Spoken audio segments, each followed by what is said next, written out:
All right, we continue with the Book of Ecclesiastes, and today we are going to literally run through an entire chapter because it's wisdom literature. And to be honest, it's not that it goes without saying, but rather it's relatively easy to make the application, and the applications are unique based upon who you are. Verse 10, whatever exists was given its name long ago, and it is known what man is, but he is not able to contend with the one stronger than he. Doris Day's syndrome, que sera, sera, whatever will be, what will be. There are things that are going to happen no matter what we say or do, no matter how much money we pour into it. If you'll remember, there was a moment when this woman came in and breaks this jar of expensive nard and anoints Jesus. And Judas, who used to borrow money from the treasury, said, that could have been sold, and just think of all the people that it would have helped. And Jesus turned and he said, the poor you will have with you always. I will not always be with you. And that can be used as an excuse, but when Jesus said, the poor you will have with you always, it was a reminder that there are places, times, and events, whether we like it or not, where we're not going to be able to fix something on this side of heaven. And so when we contend with the one who is stronger or the thing that is stronger than us, sometimes we just have to say, we can't win. Verse 11, for when there are many words, they increase futility. What is the advantage for man? So which is better, few words with meaning or many words with little or no meaning? That's a pretty simple one to figure out. Just listen to any of the politicians these last few weeks, who will often talk themselves in circles, hoping that somewhere you hear what you wanted to hear from them, even though what they said was completely ridiculous. Verse 12, for who knows what is good for man in life?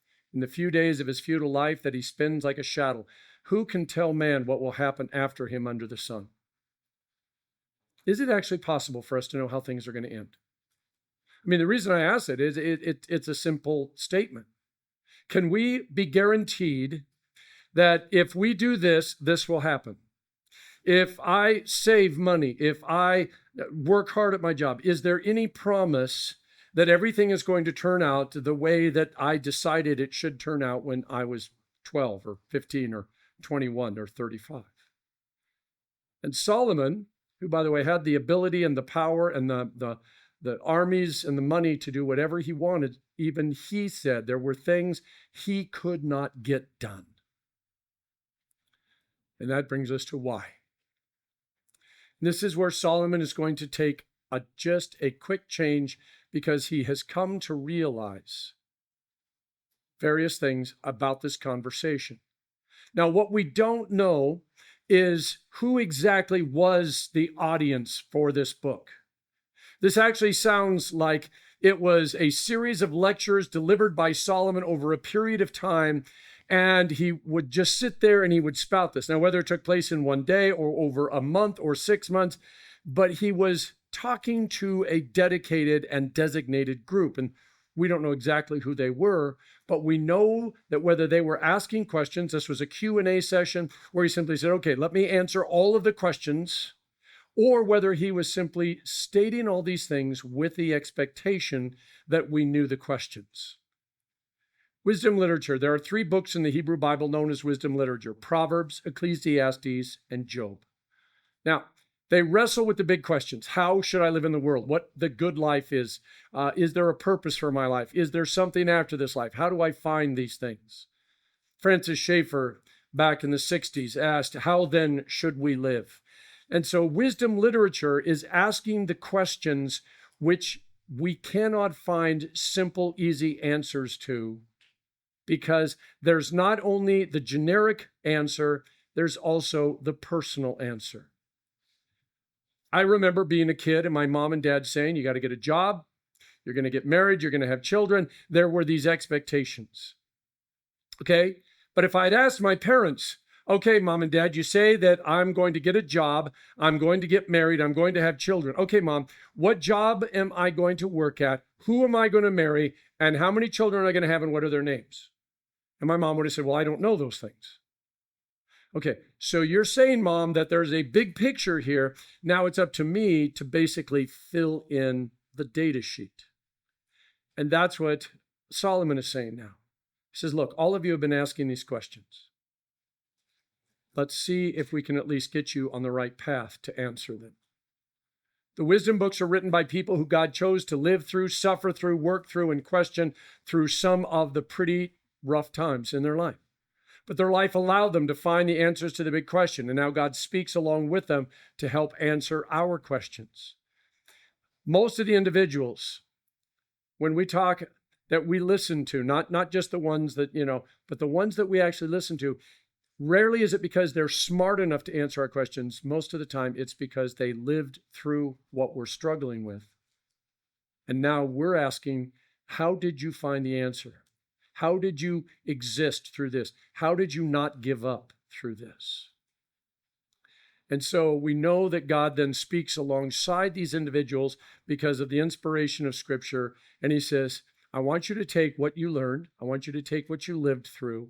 And I want you to put words to it so that the individuals that are here can understand. Now, the book of Proverbs isn't merely human wisdom. It's divine wisdom, or more precisely, God's wisdom revealed through human wisdom. We have to understand it that way. This is not just somebody spouting words and everybody going, oh, that is so great.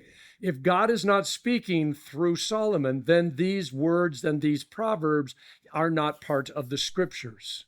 And that's one of the things that we always have to hold to. Every time we struggle with the inspiration and then the inerrancy of Scripture, it's because we're struggling with what God said and how he said it. And sometimes, by the way, the two collide in such a way that we struggle. You see, listen for two voices at times, God's voice and Solomon's voice. It's like when somebody says, I was talking to a friend the other day and they said. Here, it's not always as clear that Solomon is speaking for God or that God is speaking through Solomon, but there are indications that when we hear this, that even though he was the wisest man to ever live, nevertheless, there is a wisdom even beyond his ability to understand things. 7:1, a good name is better than fine perfume, and the day of one's death than the day of one's birth. If we are to understand these proverbs, we must look at them through the lens of faith. You either see things through Jesus or you see things through the world. Solomon understands that he has been hitting us for 6 chapters that were depressing, dark, and they were more than contemplative. It's one thing to contemplate. It's another thing to be led to the thought process that everything is meaningless. Because if it's meaningless, and that's the end, then why go any further? Solomon would have just started off and said, everything's meaningless. Everybody get up, just go away. But now we're seeing that Solomon has something else in mind. Solomon has been pushing our buttons for 6 chapters, and he makes Eeyore look like a happy camper. Before we stop reading and just give up on life, Solomon helps us see things we need to see. And by the way, it would actually help if we understood Hebrew, the language, and we understood the Hebrew culture. When I go someplace that is outside of my little space that I'm used to, in Japan, you must bow. But, Emmy, if I bow too deeply, I can offend someone. If I don't bow enough, I can offend someone. It's finding the place and the understanding. And because I am not, and fortunately, most people go, stupid tourist, that's okay. When you go to France, you must start off with bonjour.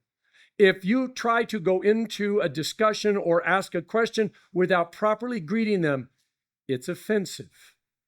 And when you discover these things and somebody helps you, you say, I don't understand the language, but at least if I say bonjour, they say, okay, he's at least trying. Now let's see if we can help him. Solomon comes in and Solomon says, the Hebrew culture is such that once you understand a piece of it, all the rest of this will make sense. But if you don't even try or don't understand the Hebrew culture, you're not going to get it. So Solomon starts off and he says, all right, do you want a good name or do you want stuff? Do you want people to remember you or do you just want stuff? Because by the way, if people only remember you because of your stuff or you put your name on a building, it's not the same. Now, when he says it's better the day of your death than the day of your birth, it's because the day you're born, you have all these problems that you don't know about, all of these sufferings, all of these things. He says, but on the day of your death, you now have heaven. You can leave stuff behind because Jesus has everything you need. And so on the day of your birth, you think, because the world says, you got to gather all this stuff and you got to do all these things. And he says, you get so caught up in it, like the gerbil in the wheel, you're just running for no purpose other than to run. And he says, but along the way, if you come to know God, then the day of your death is not a problem because you can leave all the stuff behind because it's not what matters. What matters is you're going to heaven. Verse 2, it's better to go to a house of mourning than to go to a house of feasting, since that is the end of all mankind, and the living should take it to heart. Solomon warns about trying to pretend everything is okie dokie. Just party until you die and allow that to distract you. You don't have to dress in black and fast, but to be honest about this world and its problem, and also look forward to heaven. He's asking us to walk that razor's edge that says, God, this world is messed up. And I have to acknowledge it because I have to live in it. But I also look to see things that are at work. Nancy told this story the other day that she'd heard to me, and it's just one of those things that it is so nice once in a while when we hear a story where it is obvious that God was at work. He worked through someone to take care of somebody else and bring light into their darkness, hope into their hopelessness. And this is what Solomon says. If you want to just party the whole time, what you're going to discover is when it's all said and done, you don't have anything. Verse 3, grief is better than laughter, for when a face is sad, a heart may be glad. So if you know the one you mourn is in the arms of God, your face is sad, but your heart is glad. Contrast this with the wake for an unbeliever. And if you know anything about real wakes, you literally, the bagpipes play, the tin whistle play, everybody drinks and eats and tells stories. The question is, if you're doing that to distract you from the thought that this individual is lost for eternity. At the same time, when we gathered here on Tuesday to say aloha to Jerry, we believe that she's with Jesus in heaven. And so while we're hurt and our lives have got a hole in it, we nevertheless are thankful because we know that she is no longer suffering from cancer. She's no longer having to go through all these things. She's taken care of, and we one day will join her. This is the whole aloha no. My heart breaks for you, but it also celebrates because we know the one that we're here to remember is taken care of by God. And this is what Solomon is saying. He says, how you view your life and death and everything else is going to flavor the way that you live. And Solomon is such a introspective individual. He sees things and he says things in ways that we sometimes are going to have to put a spin on because otherwise they become too dark and too depressive. Verse 4, the heart of the wise is in a house of mourning, but the heart of the fool is in the house of pleasure. How do you deal with pain? Everybody has an escape addiction. When things are going sideways, everybody has a way that they deal with it. Some people go shopping, some people eat, some people drink. All of us have something that helps us deal with the anxiety, the pain, the pressure, the stress. And Solomon says, when we mourn, if we mourn properly, and remember, mourning and grieving are not the same thing. When we mourn, we're saying, God, something has been taken from us, yet we also remember what was left. In other words, we're not without hope.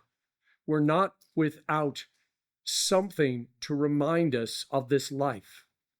The life came, the life went, but it did not leave a void. It left rather something for us to remember. This is why Solomon says, if all you're doing is the pleasure, and you're mad because your party friend is gone, he says that's very different than you mourning and saying, God, I'm hurting, but at the same time, I'm thankful. Verse 5, it's better to listen to rebuke from a wise person than to listen to the song of fools. Verse 6, for like the crackling of burning thorns under the pot, so is the laughter of the fool. This too is futile. I use quotes from people who are not followers of Jesus, and in fact may be anti-Jesus. But wisdom and truth is wisdom and truth. That's Balaam's donkey. What matters is figuring things out, even if the source is troublesome. When we read someone and we don't know where their faith is, because when people are on the media, if they think that this is being sold to a Christian audience or a religious audience, they will say things that they know are going to. Watch what happens, by the way, when you are thinking of making a major purchase, whether it is a car, whether it is windows, air conditioning, carpet, whatever. Watch what happens when you tell the person or they see that you are a church person. Suddenly it's, I'm a church person, you know. I guarantee that they would do the same thing if they walked into your house and there was an Oakland Raiders helmet. I'm a Raiders fan. In other words, they will say whatever they need to say in order to hook you and bring you in. We want to find truth. And sometimes, by the way, the absolute best truth comes out of the mouths of those who are asking questions that they may or may not know the answer to. But they're asking the question from an unbeliever's heart. And this is where we discover that they have the same questions we do. Sometimes they know where not to find the answer, and we need to listen to that because it is truth. Our hope is always that we can share the answer that we know to be true with them, but that may not always be. But when we ask and are willing to let others who may not be either of our particular faith or even of any faith, when we allow them to ask questions and speak truth, we can acknowledge it. We just have to say that just like Balaam's donkey, you know, God put those words in your mouth. God put that thought in your mouth, even though you didn't know it. Verse 7, surely the practice of extortion turns a wise person into a fool, and a bribe destroys the mind. Even the wise can be tempted to fix things using ungodly means. When we follow Jesus, it doesn't mean we're going to be perfect. It does mean that when we sin, we fly to him for forgiveness and strength rather than get caught in the complacency. And Solomon, of course, is simply saying that those who trust in God still may rely on ungodly things in order to get things accomplished. If we think we can tilt the balance, if we think we can say something or try to be something that allows the other person to say, oh, you're one of us. And so he says, we need to back up and think about why we're doing and how we're doing it. And sometimes it's as simple, by the way, as asking a question and then allowing ourselves to answer it not, from the soul, which is the deepest part of our spiritual life, the heart, which is our feelings, and the brain, which is our rational thought process. And we're looking for a consensus. And when they're divided, it means that we need to look a little further. Because one of them, by the way, is always trying to push us to accept or find something in a different way. Verse 8, the end of a matter is better than its beginning. A patient spirit is better than a proud spirit. When is Jesus returning? How long do we have to wait? When will God fix things? What is the purpose of patience and long suffering? We all want things to just be okay. I always love people who say, you know what? I started exercising. That's great. The question is a week later when you say, how's exercise going? They go, it didn't work for me. What they're saying is they exercised for 3 days and it didn't fix everything in their life. I started a diet. Man, how's that going? You know, after a week, I'd only lost like a half a pound. It's just not worth it. They can't see for the long game. And so when we start asking, when is Jesus coming back? How long do I have to wait? When is God going to fix things, either in the world or in my personal life? And God says patience. It's not easy for us. Because the bottom line is, why am I a Christian? Well, I'm a Christian because I want God to fix things. I want my life to be better. Okay? It's going to take a while. Don't you have anything that will work right away? No. Well, I'm going to go find something that does, because I really don't have the time and the effort to dedicate to this to fix things. Verse 9, don't let your spirit rush to be angry, for anger abides in the heart of fools. I love this passage. As far as it is possible with you, be at peace with everyone. And I love that verse because it says, as far as it is possible with you. In other words, there are times when no matter how hard you try, no matter what you do, this individual is not going to let you be at peace with them. They are going to keep attacking you. They are going to keep provoking you. And all you can do, because you can't control what happens to you, you can always control your response.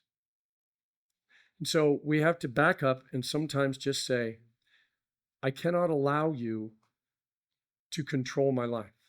I can't allow you to cause me additional pain and suffering just because you're unwilling to surrender your pain and your suffering. And so Solomon is saying, we need to think about things. And it's interesting because I've got a few friends who, if you ask a question, there will be 10 to 15 seconds of silence before they even begin to answer. And for those of us who have verbal diarrhea, that's very uncomfortable. And we wait.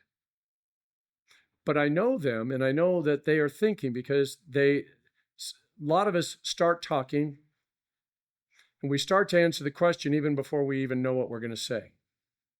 And then we finally get around to answering the question, and then we hope the person understood that that's actually our answer, not the first thing we said or the last thing we said, but it's the thing in the middle that really matters.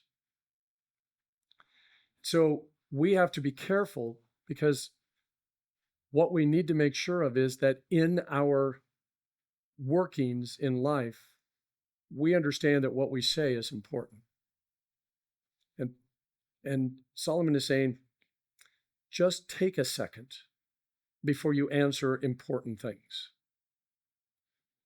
Verse 10, don't say, why were the former days better than these, since it is not wise of you to ask this. There is no such thing as the good old days. There's only the days that we're used to. Todd Bolsinger's, we're not afraid of change, we're afraid of loss.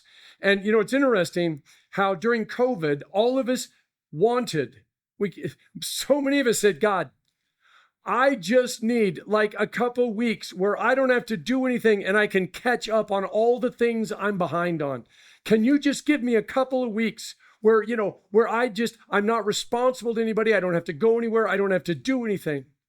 And after the first 2 weeks of COVID, we were like, okay, God, when is this going to end? And God says, well, it's going to be a while. So remember all those things you were going to do?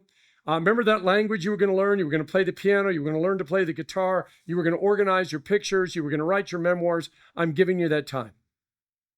And most of us got to the end of COVID and said, what a waste of time. And then there were those who said, man, look at all the things I got caught up on. And this is what he's looking at. There is no such thing as good old days. I used to talk to my grandma. And my grandma would say, yeah, back in the 20s and the 30s, we thought for sure Jesus was coming. The Great War, the Great Depression. Then I talked to my mom. She'd say, in the 50s, where we were so worried that Russia was going to nuke us. And every generation had something that they said, and yet we look back and we'd say, if only we could live in the 50s and the 60s. If we could only go back to the early 1900s, if only we could. We're always seeing things through rose-colored glasses. We're seeing things that are from a perspective that we want versus a perspective that is true. Lot's wife looked back. And despite all that Sodom and Gomorrah was, there were people there that made a difference. There were people there that were capable. There were friendships.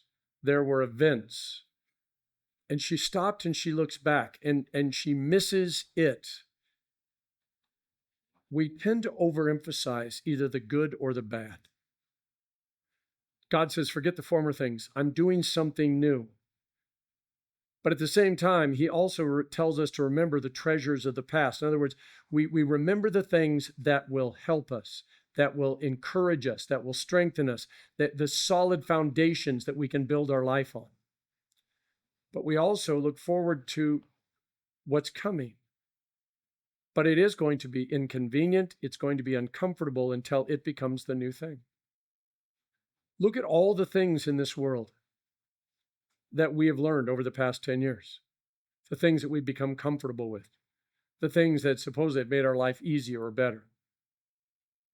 20 years ago, if we talked about those things, we would have said, oh, that sounds too complicated. Verse 11, wisdom is as good as an inheritance and advantage to those who see the sun, because wisdom is protection, as money is protection, and the advantage of knowledge is that wisdom preserves the life of its owner. Information is not knowledge, nor is information wisdom. Experience and wisdom will teach you how to live and survive if you let them. Jesus tells his disciples, the Holy Spirit is going to come and remind you of everything that I said and did. Because if we rely on you to remember it, Nancy and I more and more, we're sitting around and we go, what was the name of that person? What was the name of that song? What was the name of that movie? Where was it that we experienced this? Information is just information. Wisdom is when you take that information and you apply it. It becomes that which allows us to see in such a way how this works. So I think I've told a couple of you that I went to see my dad a couple years back. I got to the airport and Ava said, congratulations, we have given you a Tesla to drive. I said, well, I actually rented a small SUV. Yes, but we're upgrading you to a Tesla. So the first thing I did was I sat in the car and had no idea how to start it. Then I had no idea how to make it go. Then when I finally figured that out by watching a YouTube video in my car on my phone, I get on the highway, and if you pull out of Denver International Airport, you're immediately on Pena Boulevard. Speed limit is 60 miles an hour. And I'm going down at 60 miles an hour. It's like, okay, this is really good.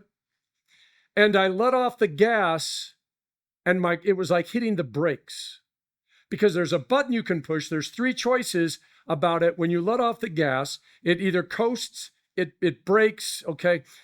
And mine was. The car behind me just about rear ends me because I literally went from 65 to 50 in about 2 seconds. So then I had to learn to do that. Then I got to my dad's house and I'm sitting in the driveway and I have no idea how to turn it off. Because when I pushed the button, everything was still active. YouTube again. How do I do this? It says, push the end of the windshield wiper thing. And sure enough, the car shuts down. Now, with all of that wisdom, I was able to drive the car. But I had to rely on somebody else because I didn't know how to do it. Now, by the way, if I get someplace and they decide to rent me a Tesla and upgrade me, I feel comfortable enough this time to get in the car, take off, go where it needs to go, make some changes on the screen, and take care of it. Wisdom is when you take information and you're able to apply it. We do that. We're supposed to take the scriptures and apply them to our life. Verse 13, consider the work of God, for who can straighten out what he has made crooked? If you're fighting against God, you can't win. There is a difference, by the way, between struggling with God, that's Jacob, and struggling against God, Satan. Jacob is on the riverbank and he's struggling with God because he's asking these questions and he's trying to figure it out. And he's open enough that he says, I am not going to let you go till you bless me. Satan says, I don't know why you say you're God. How do I know you're God? I have power. I have ability. What makes you so special? I'm going to war against you because I think that we're even and you're just playing mind games with me. And that's the difference between these two. When God makes something crooked, When God makes something straight,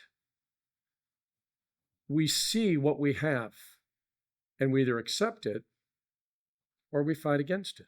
It's one thing to struggle with it, and it's okay. God understands that. God expects us to ask questions. God expects us to struggle with things. God expects us to go through all of these things because he says all of this, because of your sinful nature, is not going to allow you to see it the way that I want you to see it. I don't doubt that getting that Tesla was a bonus. It was cool to drive it. I can now say I've driven one. But it wasn't until I figured it out that it made sense. And I had to ask all those questions of somebody who said, let me help you with this. God says, I want you to struggle because I want you to come to the answers that you're comfortable with. So that all of a sudden you say, I got this, God. Now let's move on to the next question and the next question and the next question. And God says, that's what this life is all about. You getting to ask 8 billion trillion questions because it matters, because it's your life. Verse 14, in the day of prosperity, be joyful, but in the day of adversity, consider God has made the one as well as the other so that man cannot discover anything that will come after him. Consider the lilies of the field. To be ready to live like St. Paul in plenty and in want is an amazing gift. Most of us can't do it, but even if we understand it will happen, we are better off than those who connect their fate to their earthly rewards or who don't think that there's anything guaranteed. And so it's just whatever I get, whatever I don't get, I don't get. If we think that our life is going to be perfect, if we think that everything is going to work out well because we are followers of Jesus, when things get turned upside down, it is going to shake us to our very bones. And this is why God says, look, he says, this world has been affected by sin. The world is literally tearing itself apart. Sin is going to tear you from yourself, you from your family, you from your community, you from your world, and it's the way it is. And he says, so understand that just because all those guys got killed when the Tower of Siloam collapsed, or those individuals got sacrificed by the Roman government and the church, and they got their ashes mixed in with the sacrifices, that does not mean that they are worse people than you or better people than you. These are things that just happen in this world. And he says, that's why there's Jesus. I could fix everything and then you'd be in heaven. Or I can help you understand to see that this is not of me, but I have given you that which you need to overcome the world. And that's what we're looking for. All right, we're going to end there because Jason just showed up and I need to get him all set up and do a quick sound check. And next week we will finish. We will move forward. We will finish it up pretty quickly. There's not that many more verses and then get into the next chapter. And it's a lot of repetition, so we're going to be able to go a little bit faster because Solomon gets to the point where he just says, I need to make sure you were listening the first time. And sometimes he puts a little spin on it because, again, the purpose of all this is for Solomon to get to the point where he says, I need you to understand that you are loved by God, that this life is messed up, that the only thing that really matters is heaven. And how you live in this world, once you figure that out, is going to make the difference between you and those who never get it. Go in peace and serve the Lord in gladness.